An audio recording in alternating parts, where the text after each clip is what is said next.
তো আহমদ, কেমন আছো তুমি? তোমার বাড়ির সবাই কেমন আছে? এই তো আলহামদুলিল্লাহ। আল্লাহ পাক আমাকে আমার পরিবারের সকলকে ভালো রেখেছেন। তো এখন তোমার স্ত্রীর কি খবর? শুনেছিলাম সে প্রেগনেন্ট। এখন কি অবস্থা? ওহ ভাইজান, আমার তো আপনাকে বলতে মনেই নেই। আল্লাহ পাক রব্বুল আলামিন আমাকে একটি মেয়ে দান করেছেন। আমি এখন এক মেয়ের বাবা। আপনার ভাবি, আমার স্ত্রী এখন সুস্থ আছেন, ভালো আছে। মেয়েও সুস্থ আছেন, ভালো আছেন। আমার আপনাকে একটু বলতে মনে নেই ভাইজান। এজন্য আমি আপনার কাছে ক্ষমা প্রার্থী, আমাকে মাফ করে দিয়েন। তো একটা ইচ্ছা ছিল ভাইজান, যেন আল্লাহ আমাকে যেন ছেলে সন্তান দান করে। তা আল্লাহর ইচ্ছাই বড় ইচ্ছা। আল্লাহ পাক রব্বুল আলামিন উত্তম পরিকল্পনাকারী। আল্লাহ আমার তকদিরে মেয়ে লিখে রেখেছেন, এই জন্য আল্লাহ আমাকে মেয়ে দান করেছেন। তা আলহামদুলিল্লাহ। আহমদ, আমি তোমাকে তোমার মেয়ের জন্য প্রথমত তোমার মেয়ের জন্য তোমাকে আমি মোবারকবাদ জানাই।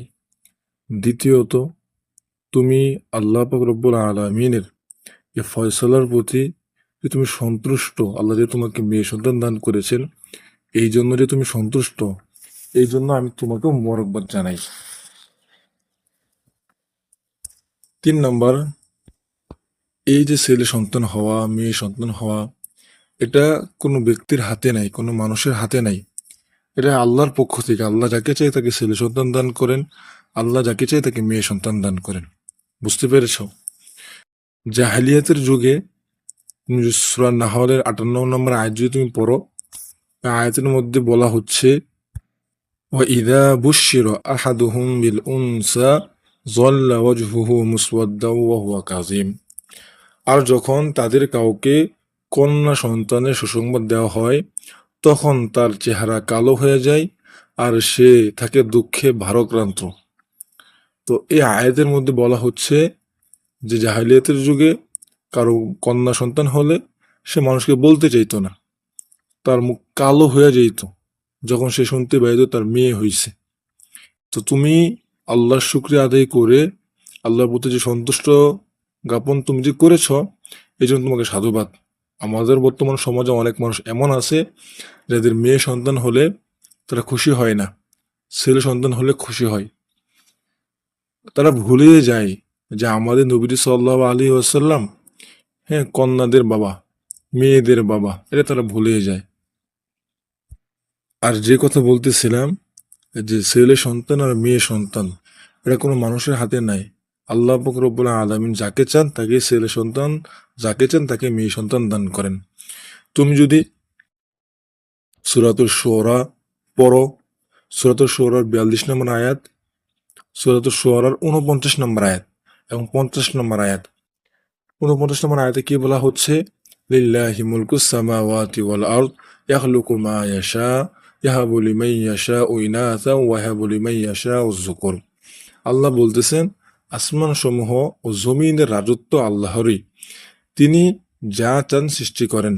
তিনি যাকে ইচ্ছা কন্যা সন্তান দান করেন এবং যাকে ইচ্ছা পুত্র সন্তান দান করেন। তো আল্লাহ যে তোমাকে কন্যা সন্তান দান করেছেন, এটা আল্লাহ ইচ্ছা করেছেন। এটা আল্লাহর ইচ্ছা হয়েছে বিধায় তুমি কন্যা সন্তানের বাবা হতে পেরেছ। আল্লাহ পাক রব্বুল আলামিন যদি তোমাকে সন্তান না দিতেন, তাহলে তো তুমি তো মেয়ে সন্তানের বাবা তুমি হতে পারতা না।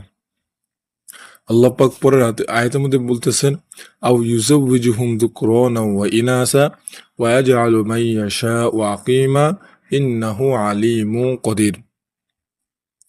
অথবা তাদেরকে পুত্র ও কন্যা উভয় আল্লাহ পাক রব্বুল আলামিন দান করেন। অনেক এমন আছেন যাদেরকে আল্লাহ ছেলেও দান করেছেন, মেয়েও দান করেছেন, ঠিক না?